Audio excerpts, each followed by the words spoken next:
नमस्कार, जय श्री कृष्ण। मैं आपको कार्तिक मास महात्म्य कथा में आज 5वां अध्याय सुनाऊंगी। राजा पृथु बोले, हे नारद जी, आपने कार्तिक मास में स्नान का फल कहा।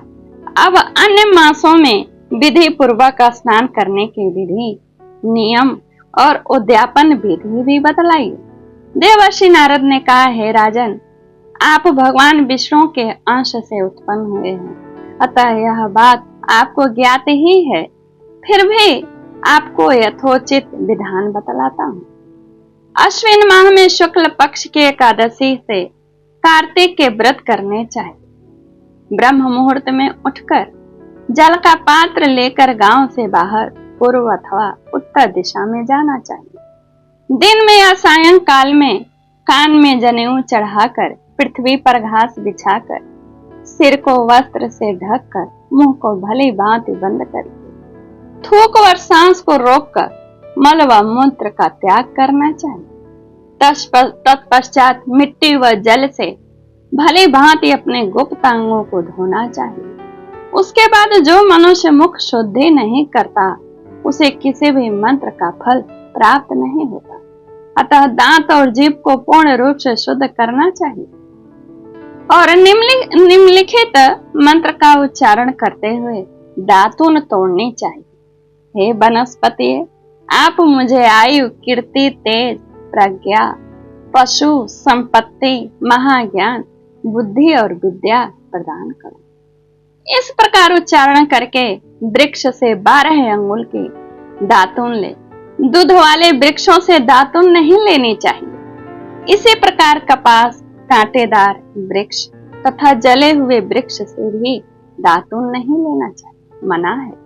जिसमें उत्तम गंध आती हो, जिसकी टहनी कोमल हो, ऐसे ही वृक्ष से दंत धावन ग्रहण करना चाहिए। कहते हैं कि प्रतिपदा, अमावस्या, नवमी, छठी, रविवार को चंद्र तथा सूर्य ग्रहण में दातून नहीं करनी चाहिए। तत्पश्चात भली भांति स्नान करके फूल, माला, चंदन और पान आदि पूजा की सामग्री लेकर प्रसन्न चित्त और भक्ति पूर्वक शिवालय में जाकर सभी देवी देवताओं को अर्घ्य, आचमनी आदि वस्तुओं से पृथक पृथक पूजा करके प्रार्थना एवं प्रणाम करना चाहिए। फिर भक्तों के स्वर में स्वर मिलाकर श्री हरि का कीर्तन करना चाहिए। मंदिर में जो गायक भगवान श्री हरि का कीर्तन करने आए हों, उनका माला, चंदन, तंबूल आदि से पूजन करना चाहिए।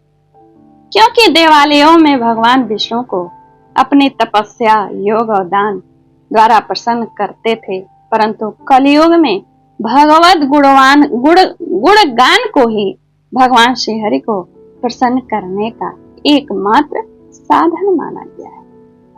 नारद जी राजा पृथु से बोले, हे राजन, एक बार मैंने भगवान से पूछा, हे प्रभु, आप सबसे अधिक कहाँ निवास करते हैं? इसका उत्तर देते हुए भगवान ने कहा, हे नारद, मैं वैकुंठ या योगियों के हृदय में ही निवास नहीं करता, अपितु जहां मेरा भक्त मेरा कीर्तन करते हैं, मैं वहां अवश्य निवास करता हूँ। जो मनुष्य चंदन, माला आदि से मेरे भक्तों का पूजन करते, उनसे मेरी ऐसी प्रीत होती है जैसी कि मेरे पूजन से भी नहीं हो सकती। नारद जी ने फिर कहा, शिरीष, धतूरा, गिरजा, चमेली, केसर, कंदार और कटहल के फूलों और चावलों से भगवान विष्णु की पूजा नहीं करनी चाहिए। फिर से सुनिए, किससे भगवान विष्णु की पूजा नहीं करनी चाहिए?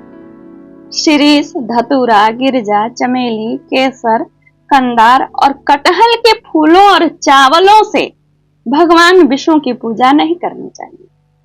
अड़हुल, कंद, गिरीश, जूही, मालती और केवड़ा के पुष्पों से भगवान शंकर की पूजा नहीं करनी चाहिए। जिन देवताओं की पूजा में जो फूल निर्दिष्ट हैं, उन्हीं से उनकी पूजा करनी चाहिए। जिस देवता को जो फूल चढ़ते हैं, वही फूल चढ़ाने चाहिए। पूजन समाप्ति के बाद भगवान से क्षमा प्रार्थना करनी चाहिए। यथा योग्य ऐसे कहें, हे सुरेश्वर, हे देव, न मैं मंत्र जानता हूँ न क्रिया, मैं भक्ति से भी हीन हूँ। मैं जो कुछ भी आपकी पूजा की है मैंने, उसे आप पूरा करें। ऐसा प्रार्थना करने के पश्चात साष्टांग प्रणाम करके भगवत कीर्तन करना चाहिए, श्री हरि की कथा सुननी चाहिए और प्रसाद ग्रहण करना चाहिए। जो मनुष्य जो ऊपर कही गई विधि है इसके अनुसार कार्तिक व्रत का अनुष्ठान करते हैं, वह जगत के सभी सुखों को भोगते हुए अंत में मुक्ति को प्राप्त करते हैं। जय श्री कृष्णा। 5वां अध्याय कार्तिक मास महात्म्य कथा का यही पूर्ण होता है। नमस्कार। लाइक, कमेंट, शेयर करिए, फेसबुक पर फॉलो करिए और यूट्यूब पर सब्सक्राइब करिए। धन्यवाद।